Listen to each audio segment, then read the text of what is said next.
गण गणपते नमः। राधे राधे मेरे प्यारे भाइयों बहनों माताओं व बंधुओं, संस्कार की बातें चैनल में आपका स्वागत है। बंधुओं, आज मैं आपको सुना रही हूँ गणेश जी की कथा। बंधुओं, गणेश चतुर्थी से अनंत चतुर्दशी तक गणेश जी की कथाएं रोजाना सुने। बंधुओं, ये दिन गणेश जी को समर्पित हैं। इन दिनों बहुत से लोग गणेश जी को अपने घर लेकर आए हैं और बहुत से मंदिरों में ही गणेश जी की पूजा कर रहे हैं।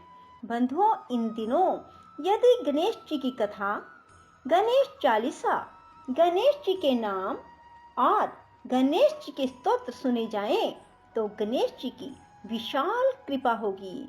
बंधुओं, गणेश जी रिद्धि सिद्धि देने वाले हैं। गणेश जी सद्बुद्धि देने वाले हैं। गणेश जी विघ्न बाधाओं को दूर करने वाले हैं। सो बंधुओं, इन दिनों यदि आप गणेश जी की इस कथा को सुनेंगे तो गणेश जी आपके सभी मनोरथ पूरे करेंगे। बंधुओं, ये कथा गणेश पुराण से ली गई है। बंधुओं, यदि आपने हमारे YouTube चैनल संस्कार की बातें अब तक सब्सक्राइब नहीं किया तो जरूर करें और बेल आइकन दबाना ना भूलें। बंधुओं, कथा को पूरी सुने। सुनने के बाद कमेंट बॉक्स में सिद्धि विनायक की जय हो लिखना ना भूलें। बोलो सिद्धि विनायक जी की जय हो। एक बार त्रिदेवों ने एक प्रकाश पुंज में भगवान गणाध्यक्ष को देखा और तुरंत उन्हें प्रणाम कर स्तुति आरंभ की। हे विश्व के भरणकर्ता अखिलेश्वर, आपको नमस्कार है। हे समस्त कारणों के भी कारण, हे प्रभु, आपको नमस्कार है। हे नाथ, आप वेदज्ञों के लिए अदृश्य रहते हैं। हे समस्त वरों को प्रदान करने वाले प्रातपर ब्रह्म, आपको नमस्कार है, नमस्कार है। हम देवों की स्तुति सुनकर आदि देव गजानन ने कहा, त्रिदेव, मैं प्रसन्न हूँ, आप वर मांगे। तब हमने प्रार्थना की, प्रभु, हम क्या मांगे, यह हमारी समझ में कुछ नहीं आता। आप ही हमें उचित आदेश दीजिए, वही हमारे लिए श्रेष्ठ वर होगा। तब गजानन ने मुस्कुराते हुए कहा, ब्रह्मा विष्णु शिव, मैं आप तीनों को पृथक पृथक 3 कार्य देना उचित समझता हूँ। चतुरानन, आप सृष्टि रचना करें, विष्णु उसके पालन का भार संभालें और अंत में शिव उनका संहार करें।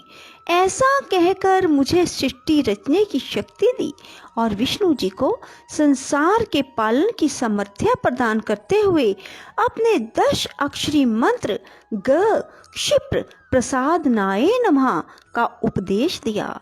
फिर शिव जी का अपना एकाक्षी मंत्र गम और षडाक्षी मंत्र वक्रतुंडाय हुम तथा समस्त आगम विद्या और संहारक शक्ति प्रदान करती। तब मैंने निवेदन किया, हे देवादिदेव, हे गजानन, सर्वशक्तिमान प्रभो, मैं सृष्टि के विषय में कुछ भी नहीं जानता। उसे मैंने कभी देखा तो क्या, उसके बारे में सुना तक भी नहीं। तब उसकी रचना कैसे कर पाऊंगा। गणेश्वर बोले, चतुर्मुखी, सृष्टि का दर्शन करना है तो मेरे शरीर में विद्यमान अनंत ब्रह्मांडों का अवलोकन करो। फिर तो मेरी कृपा से ही तुम सहज रूप में सब कार्य स्वयं करने लगोगे। हे मुने, ऐसा कहकर उन्होंने मुझे दिव्य दृष्टि दी और फिर अपने श्वास के साथ भीतर खींच लिया। उनके उदर में पहुंचकर मैंने अनंत ब्रह्मांडों के दर्शन किए। वहां मैंने समस्त जीवों के साथ स्वयं को, विष्णु को और शिव को भी देखा। जो दृश्य एक ब्रह्मांड में दिखाई दिया वही अन्य ब्रह्मांडों में भी देखे, जिसमें मैं भ्रमित होकर गणेश जी की स्तुति करने लगा। तब गणेश जी ने मुझे अपने निश्वास के साथ बाहर निकाल दिया। बाहर निकलकर देखा तो कुछ भी नहीं था। तब मैं सृष्टि रचना का संकल्प करने लगा। मुझे समस्त वेद शास्त्रों का स्वतः ज्ञान हो गया। संसार में मेरे समान वेदज्ञ कोई न था ही नहीं, इसलिए सर्वत्र मेरी प्रशंसा होने लगी, जिससे मुझे अभिमान हो गया। वह अभिमान ही मेरे कार्य में पूर्ण रूपेण बाधक बना। फलतः सृष्टि रचना के समय अनेक अनेक विघ्न आ उपस्थित हुए। तब मैं भगवान गजानन का ध्यान करने लगा और मैंने उनकी स्तुति करते हुए केवल इतना ही कहा, प्रभो इस विपत्ति से उबारिए, हे रंभ मुझ पर कृपा करें। तभी मैंने आकाशवाणी सुनी, चतुरानन किस वट वृक्ष के नीचे बैठकर तप करो, साथ ही भगवान गणेश्वर का ध्यान और मंत्र जप भी करते रहो। महर्षि भृगु ने राजा सोम कांत से कहा कि राजन, तब ब्रह्मा जी ने व्यास जी को बताया कि आकाशवाणी सुनने के बाद मुझे एक स्वप्न दिखाई दिया कि प्रलय के पश्चात भी केवल एक विशाल वट वृक्ष ही शेष बचा है। उस वृक्ष के एक पत्र पर कोई बहुत छोटा बालक लेटा हुआ है। मैंने ध्यान से देखा तो उसका रूप भगवान गजानन के ही समान था।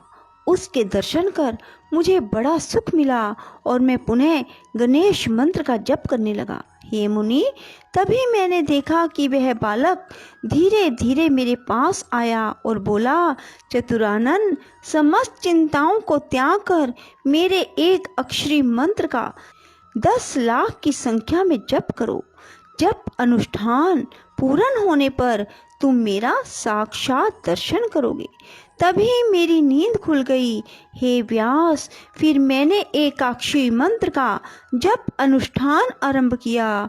अनुष्ठान पूर्ण होने पर मुझे भगवान गणेश्वर के साक्षात दर्शन हुए। उनके अत्यंत तेजस्वी और विलक्षण रूप को देखकर मैं चकाचौंध हो गया और स्मृति भी नष्ट हो गई।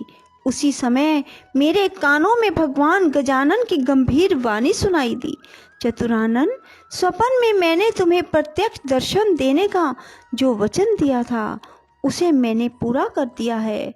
अब तुम मुझसे मनवांछित वर मांगो।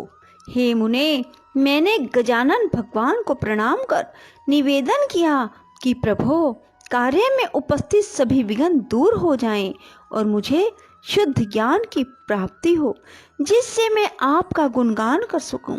इस पर श्री गणेश जी तथास्तु कहकर अंतर ध्यान हो गए। महर्षि भृगु बोले, हे राजन, भगवान गणाध्यक्ष के अंतर ध्यान हो जाने पर ब्रह्मा जी ने सर्ग रचना आरंभ की। इसके अंतर्गत सर्वप्रथम उन्होंने मारीच आदि 14 मानस पुत्र उत्पन्न किए और उन्हें आदेश दिया कि सृष्टि रचो, किंतु उन्होंने अति तपस्वी और अति ज्ञानी होने के कारण चतुरानन के आदेश का पालन नहीं किया और जंगल में चले गए।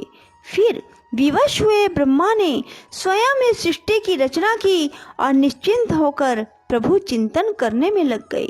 इस प्रकार ब्रह्मा जी को सर्ग रचना में जो सफलता प्राप्त हुई उसका पूर्ण श्रेय भगवान गणेश्वर की उपासना को ही है।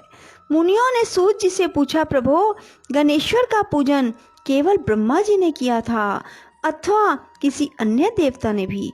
विष्णु और शिव तो स्वयं सर्वशक्तिमान हैं।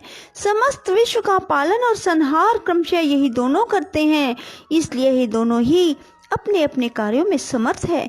फिर यह गणेश का पूजन क्यों करते होंगे? उनकी बात सुनकर सूत जी हंसते हुए बोले, हे मुनियों, अवश्य ही तुम इन प्रश्नों के द्वारा लोक कल्याण का साधन करने के इच्छुक हो।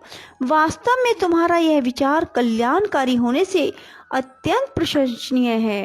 हे मुनियों, सुनो, श्री गणाध्यक्ष का पूजन समस्त देवताओं ने समय समय पर किया। जब जब जिस जिस देवता के कार्य में विघ्न उपस्थित हुआ तब तब उस देवता ने भगवान गणेश की उपासना की। यहाँ तक कि समस्त शक्ति स्वरूपा देवियों ने भी उन गणपति की उपासना करके अपने अपने अभीष्ट को पाया है। बोलो गणेश जी महाराज की जय। राधे राधे, जय श्री कृष्णा। बंधुओं, यदि आपको हमारी वीडियो पसंद आए तो इसे लाइक करें और शेयर भी जरूर करें। धन्यवाद।